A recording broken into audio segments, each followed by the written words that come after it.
Hello and welcome along to another episode of this FM20 story with Dorking Wanderers with me, Daniel. It's season 7, episode 4, and today we're back a bit later than planned, partly due to the intended reasons, partly due to technical issues. Those of you who watched yesterday's transfer bonanza in the head coach will know exactly what I mean by that. It was probably the most bizarre episode we've ever had, so before we start this one, if you haven't seen that yet, please do click back in the eye above to catch up with it. I'm really interested to get your thoughts because I've never had an experience like it in FM, and I'm really interested to see if any of you have ever had the same. Also, of course, if you've ever been part of a tycoon-owned club, that would really interest me too. Two unique situations for me in FM. A dream for most people, and it caused some chaotic scenes, but most of them for the good. We had a fantastic day in that one. But let's get into this one today. We play Wycombe Wanderers away in the league. We've got a week and a half break after, which is quite nice as well. But the circumstances for it aren't great, and despite our good manager performance, you can see most of the problem down below. The notable criticisms: we went out of the Checker Trade Trophy, the leasing.com, sorry, I keep getting the name wrong.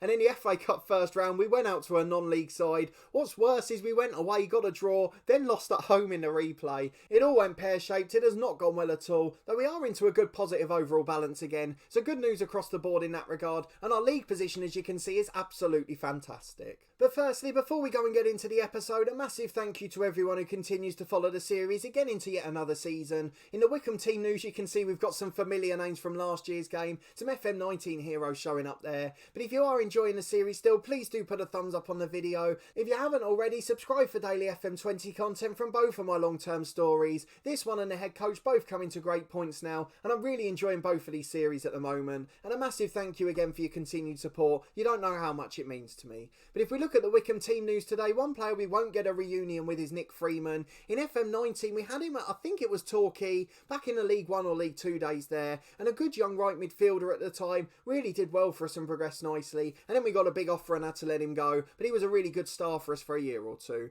So a good player there, but unfortunately we won't play against him today. He's picked up a knock for David Hibbert's side, and Wycombe down in mid-table, just with a pretty poor goal difference, so we can get an early goal. I fancy us to beat them quite well. But firstly, we've got to talk about how we're fourth in the league. There's been some chaos behind the scenes. We've been doing brilliantly, so let's go and have a look at the recent results and fixtures. I had initially planned and recorded the Sheffield Wednesday game, but it wasn't audible, so I couldn't show it to you. So as a result, we've got a lot of fixtures to go through, 13 in total by the looks of things, although a few of those are in other competitions, only 8 of them actually in League 1, so not really a longer gap in terms of league fixtures. You were with me last time for the Cardiff and Wigan games at home, the international break causing chaos to our defensive partnerships. The same happened in the Sheffield Wednesday game, although we did manage to get through it, and as a result we go into this Wycombe game in good league form. But against Doncaster we didn't do too well in the next game, though John King did continue his scoring run, before we finally got a win at home to MK Dons. Humphreys Durnley scoring a screamer with a quarter of the game to go. A fantastic performance from him off the bench, and he secured us all 3 points against MK.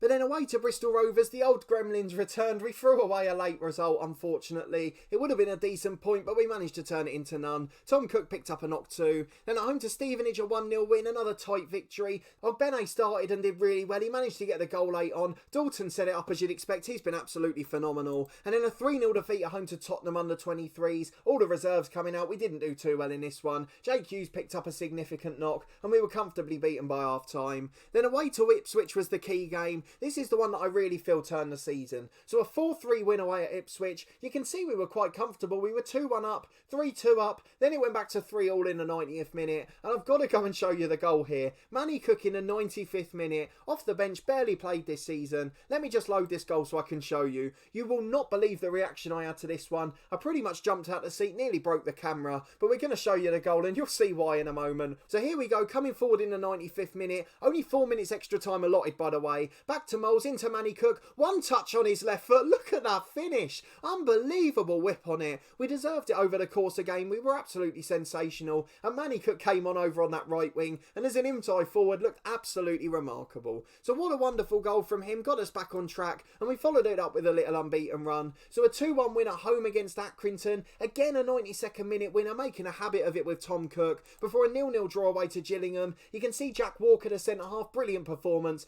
I've no idea why I was pointing at the screen, you weren't going to be able to see it, but Jack Walker there in that left centre-half position, absolute stalwart for us in the box. And then a comfortable 4-0 win, in fact it was cruising to be honest. King and Dalton, the 2-star men, both got a brace at home to Crawley, and we really made it look very comfortable in the end. Matt Smith in a holding role doing a good job, and everything looking pretty rosy there. A 0-0 draw followed away at Ebbsfleet in the FA Cup. Our first team struggling struggling to get the job done there, but for a 2-0 defeat in the leasing.com trophy, that's the one that sent us out the group stages. To be honest, it wasn't as bad as it looked. With 5 to go, it was 0-0 and we had to chase the game. The group table at the time left us going out on goal difference, so I just had to go and attack it, try and nick a goal, and unfortunately we conceded 2 at the other end. But a 2-1 victory at home to Sheffield Wednesday in the game I had planned to show you initially. Stefan Moles with 2 screamers from outside the box in a game where we were otherwise completely outplayed. So I'm really delighted we managed to get the points there. We totally didn't deserve them. And the backup centre-half's doing a job again there. They failed again in midweek against Ebbsfleet. A 1-0 defeat, our backup side largely. A few of the first teamers like Matt Smith in there and Cole McKinnon too. But a 1-0 defeat unfortunately. And we bow out to non-league opposition. Probably our biggest embarrassment on the channel so far. So apologies for the quick speed, there are an awful lot of games to get through, and now we've got 3 back-to-back away ones in the league. The first of those will be showing on camera today with Wycombe, before we've got a little break before the Exeter and Lincoln ones. The Exeter one I think was rearranged due to the FA Cup replay, where it had initially been rearranged due to the international break. So as a result we've got a little bit of catch-up to do, but despite that we're still up in 4th in the league. So Tom Cook doubtful for today, he's got a bruised thigh, so probably won't feature in our match, which we'll skip ahead to in a moment once we've gone through the other bits off the pitch. But as it stands, we're up on 18 games, 32 points in 4th place. It's very tight up there, you've got to be fair. Only 4 points separating us and 11th place Wednesday. And before that it was 1 point and we were outside the playoffs, so it can all go wrong in a couple of games. I'm well aware of that.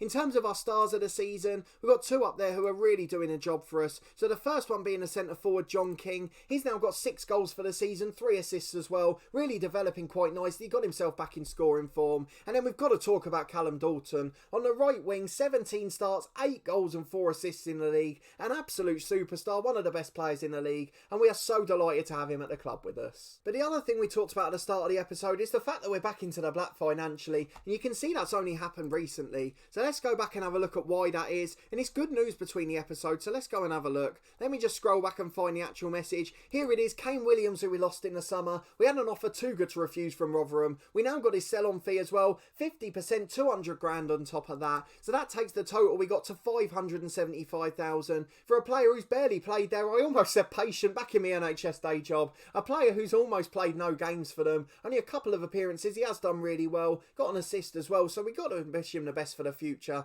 He's gone to a club that he feels is bigger, and in fact I think we're still above them in the league. Where are they? Rotherham 10th place. So they're down in that group just behind us. I'd love to finish above them in the league after that, but you can't begrudge him for accepting the move there. But either way, a nice sum of money coming in just takes us back into the black financially. We also had a job interview offer from Portsmouth. They're bottom of the championship at the moment. They were interested in our philosophy, not signing older players, working with the youngsters. But of course in a one club series we'll never take that on. But moving up to 4th in the league, it shows we're doing something right, and clubs are starting to sniff around. That suggests that we've got a good reputation here. And then finally I want to take you to the club vision screen, and there's a very interesting reason for this. Those of you that have been following back from the start will remember the biggest reason I picked this series. I was really interested in terms of the limitations here. So at the moment we're ground sharing with Crawley. Previously we'd been at Meadowbank, which wasn't able to be expanded. It was a new stadium built in 2018, but now because we've moved out of that, we no longer had a new ground within 25 years. They're not counting it because the Crawley ground's build date is many years before that,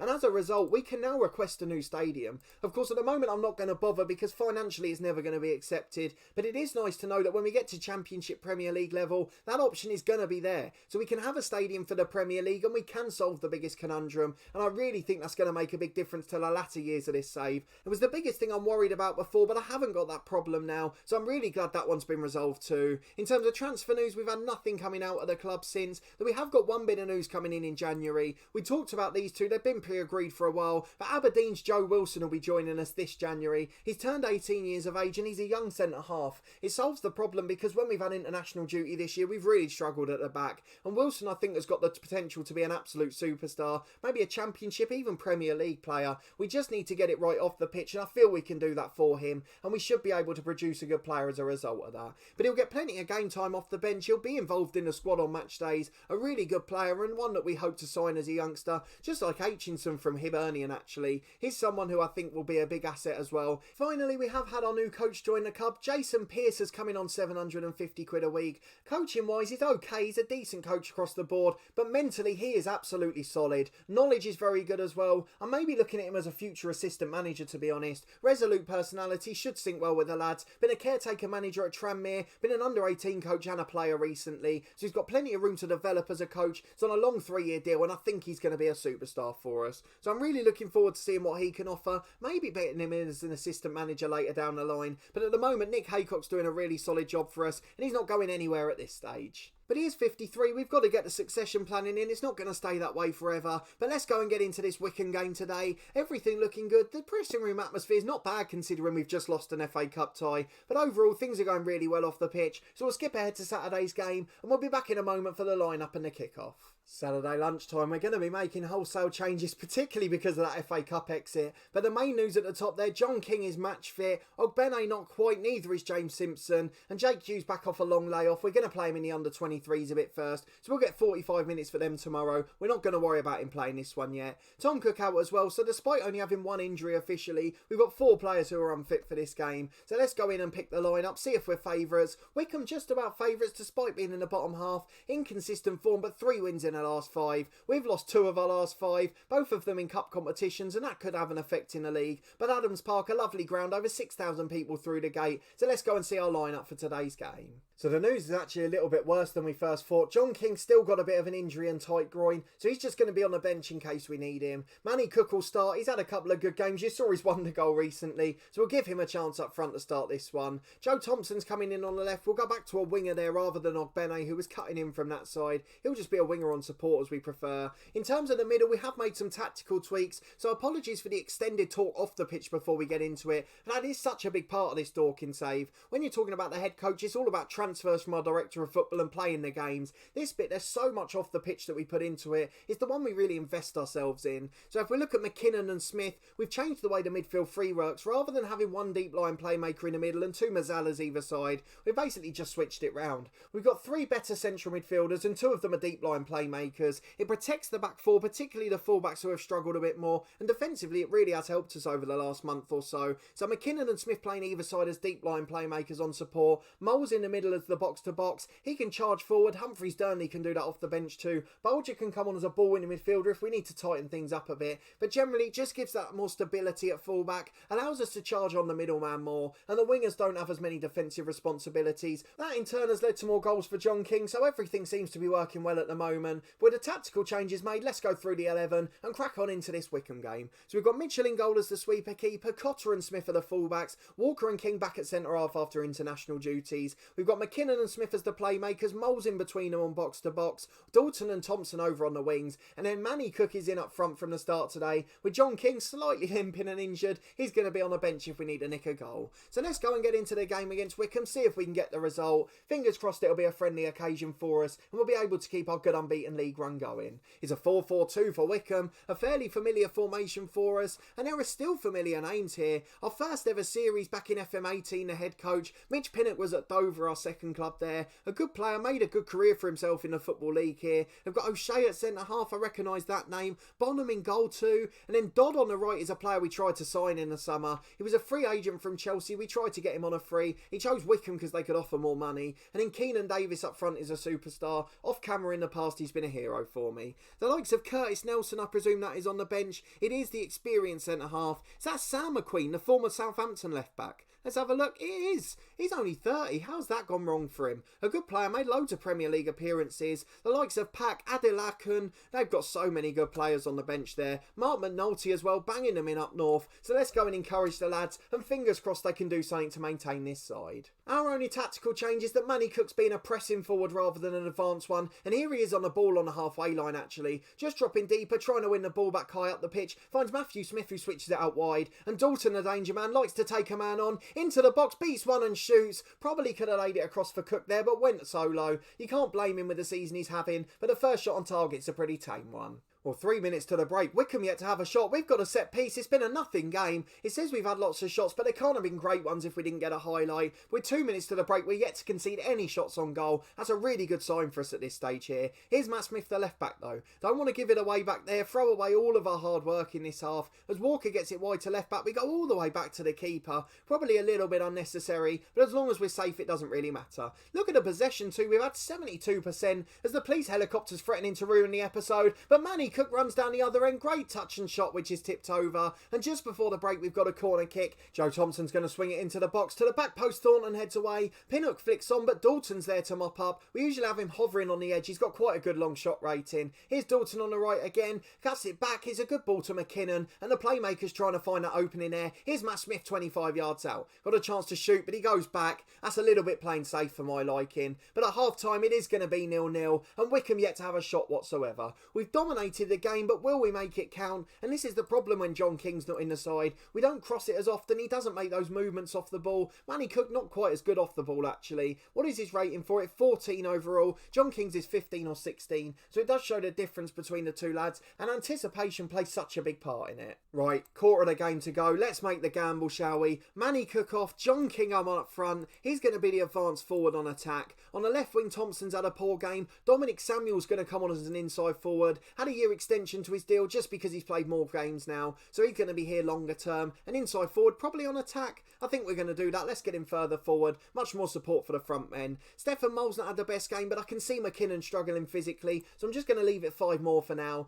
We're just under 15, Wycombe yet to have a shot on target, but they have got an attack on the right here. McCormick to Nelson into the box, Davis heads just wide, that was a chance for them. They're coming back into it, but let's make the change. I think it is going to be McKinnon, to be honest. Physically he's so far off the rest of the lads, so Humphreys Durnley's just going to come on for him, and Stefan Moles will go out to his preferred playmaker role. Humphreys Durnley will now be the box-to-box player. Oh, the full 93 minutes up, no shots on target for the home side, a bore 0-0 draw. Despite our dominance, we didn't create any really clear-cut chances. Probably Manny Cooks was the best where he forced a decent save, and a couple of corners which caused a bit of trouble. But after the euphoria of the Sheffield Wednesday game we recorded previously, this one unfortunately was a little bit of a damp squib. But we're going to talk to the lads, tell them we're pleased with the performance. Away from home again, we looked thoroughly convincing. And you remember last season, we were conceding 3 or 4 in most away games, really struggling to get any result whatsoever. Here we look convincing, we don't look like conceding. We're staying 4th place, 1 point clear of the playoffs. But despite the slightly poor game, I'm really excited with how things are going here. We're starting to look like a proper good League One side, and we missed the chance to win, but we were completely dominant, and that's a really positive sign for the future for us. With John King fit, we probably would have won that game, but unfortunately Manny Cook not quite the same player just yet.